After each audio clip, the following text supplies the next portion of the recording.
Assalamualaikum warahmatullahi wabarakatuh. Selamat siang dan salam pendidikan untuk guru di Indonesia. Selamat berjumpa kembali dengan saya Sri Saraswati dengan tempat tugas SD Negeri Gunung Mujil, Korwil Cam Dindi Kemeranjen, Kabupaten Banyumas, Provinsi Jawa Tengah. Pada kesempatan kali ini, kami membuat video kembali dengan materi berpikir kritis dan penyelesaian masalah. Berpikir kritis bukan berarti kita berpikir cepat, tapi gegabah. Berpikir kritis adalah berpikir cermat, bukan berpikir secara cepat. Walaupun berpikir kritis ini kalau terlatih akan bisa berpikir cepat. Bapak guru hebat di Indonesia, ternyata berpikir kritis ini perlu kita latih. Karena tanpa dilatih kita belum bisa mana membedakan fakta, mana membedakan opini. Oleh karena itu, pada kegiatan program Semangat Guru 2, materi berpikir kritis dan penyelesaian masalah, materi yang kita dapatkan antara lain, internet merupakan lautan informasi yang sangat dibutuhkan oleh seluruh masyarakat Indonesia, bahkan dunia. Dan informasi ini pada internet kita harus pilah-pilah sesuai kebijakan kita dan yang berkualitas tentunya. Bapak guru hebat di Indonesia, pada bagian ini berpikir kritis dan menyelesaikan masalah ada 4 bagian. Yang pertama, memahami berpikir kritis. Kedua, praktik berpikir kritis untuk guru dan murid. Dan yang ketiga, mengapa latihan praktik ini efektif. Serta yang terakhir adalah call to action atau berlatih. Bapak guru hebat di Indonesia, berpikir kritis ini diartikan bahwa proses berpikir meliputi observasi, refleksi, menalar yang disiplin, mahir dan aktif dalam membuat konsep diri. Berpikir kritis ini juga diartikan sebagai keputusan seseorang yang penuh sadar dan hati-hati untuk menerima, menolak, atau menangguhkan penilaian terhadap suatu klaim dan derajat keyakinannya dalam ia menerima atau menolak klaim tersebut. Ini menurut Parker dan Moore. Hubungan berpikir kritis dan menyelesaikan masalah ini meliputi implementasi kurikulum merdeka, problem based learning, dan problem solving. Berpikir kritis adalah problem solving terbaik.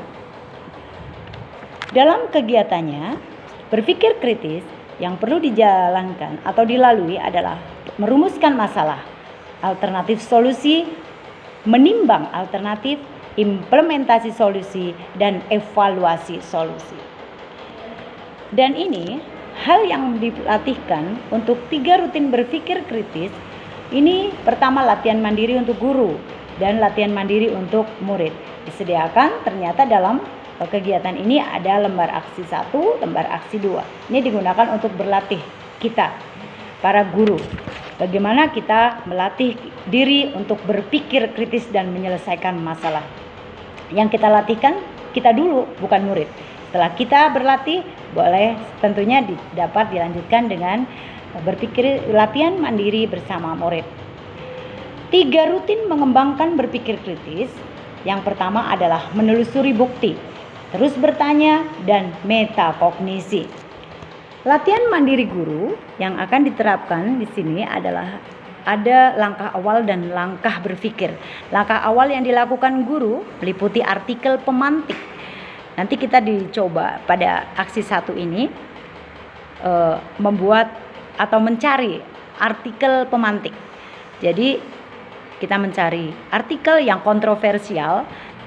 Pada langkah berpikir dapat membedakan fakta dan opini. Kalau kita sudah bisa membedakan fakta opini, mana fakta, mana opini. Fakta itu adalah pernyataan yang nyata, sedangkan opini itu pernyataan dari suatu fakta.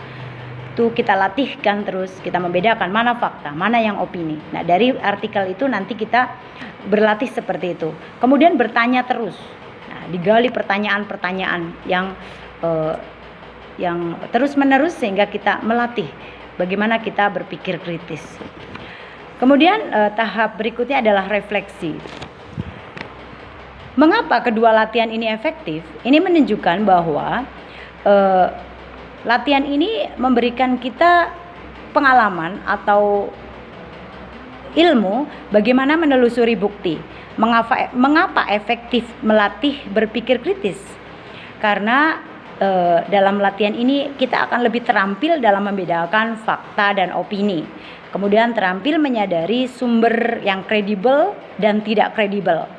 Kemudian dari latihan ini juga kita membiasakan dari kegiatan terus bertanya, sehingga pada kenyataannya besok kita bisa lebih bisa berpikir kritis.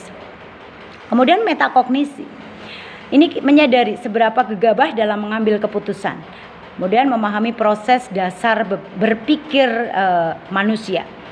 Biasanya kita dalam menyikapi suatu statement serta-merta langsung memberikan komentar, jawaban tanpa dipikir sebelumnya.